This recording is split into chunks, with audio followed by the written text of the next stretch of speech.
Okay, नेपालमा bachelor गरिसक्नुभयो अथवा masters गरिसक्नुभयो। अब अस्ट्रेलियाको विशेष गरी पिएचडी चाहिँ कसरी एक्सप्लोर गर्ने भन्ने विषयमा चाहिँ आज म तपाईँलाई जानकारी गराउन चाहन्छु।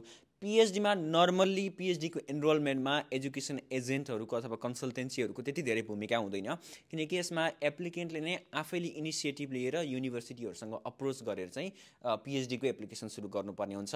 म स्टेप 1बाट जान्छु। फर्स्ट स्टेज भनेको चाहिँ तपाईले आफूले कुन सेक्टरमा कुन विषयमा चाहिँ पिएचडी गर्ने आफ्नो रिसर्च टपिक चाहिँ के हो भने त्यो सिलेक्सन गर्नुपर्ने हुन्छ हैन।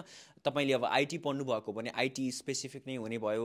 तपाईले अकाउन्टिङ पढ्नु भएको भने बिजनेस फाइनान्स म्यानेजमेन्ट रिलेटेड विषयमा चाहिँ तपाईले आफ्नो रिसर्च टपिक चाहिँ सिलेक्सन गर्नु पर्यो। तपाईले आफ्नो work experience plus academic background जे छ त्यसको आधारमा चाहिँ सबैभन्दा पहिले तपाईले रिसर्च टपिक अथवा रिसर्च एरिया चाहिँ चुज गर्नु पर्यो। त्यसपछिको दोस्रो काम भनेको चाहिँ रिसर्च प्रपोजल तयार गर्ने हो।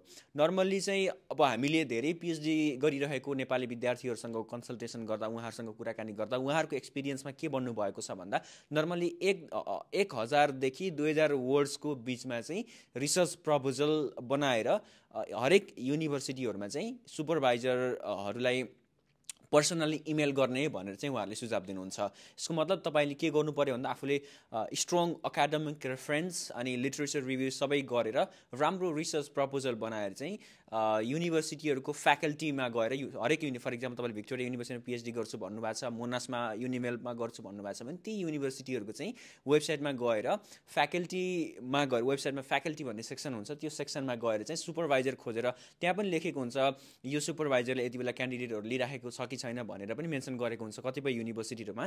त्यहाँ गएर उनीहरूको इमेल दिएको हुन्छ, इमेलमा चाहिँ पर्सनली इमेल गर्ने हो, आफ्नो EUI सब्मिट गर्ने हो इन्क्लुडिङ यो research proposal.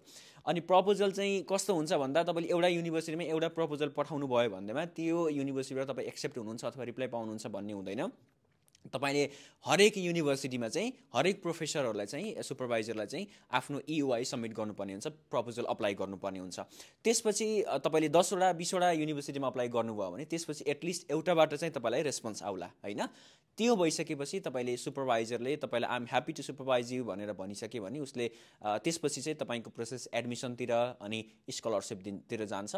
Scholarship admission CY सबै फाइनलाइज भइसकेपछि चाहिँ तपाईले भिजा अप्लाई गरेर अस्ट्रेलिया आउन सक्नुहुन्छ। भिजाको केसमा डेफिनेटली एजुकेसन एजेन्ट अनि कन्सल्टेन्सीहरूले तपाईँलाई हेल्प गर्न सक्नुहुन्छ। तर नर्मल्ली पिएचडी एडमिसनको कुरामा त्यसै गरी मास्टर बाई रिसर्चको पनि स्पेसली युनिभर्सिटिजहरूको इनरोलमेन्टमा चाहिँ एजुकेसन एजेन्टहरूको खासै हात चाहिँ हुँदैन। अलिअलि क्वेसन आएको मैले पनि देखेको छु। मैले आजसम्म जर्नलहरू अनलाइन जर्नलहरू केही पनि पब्लिस गरेको छैन के छ मैले पिएचडी गर्नलाई आउन मिल्छ त भनेर सोध्नु भएको हुन्छ। त्यो केसमा रिसर्च पेपर जर्नलहरू अलवेज प्रिफर्ड तर नट म्यान्डेटोरी।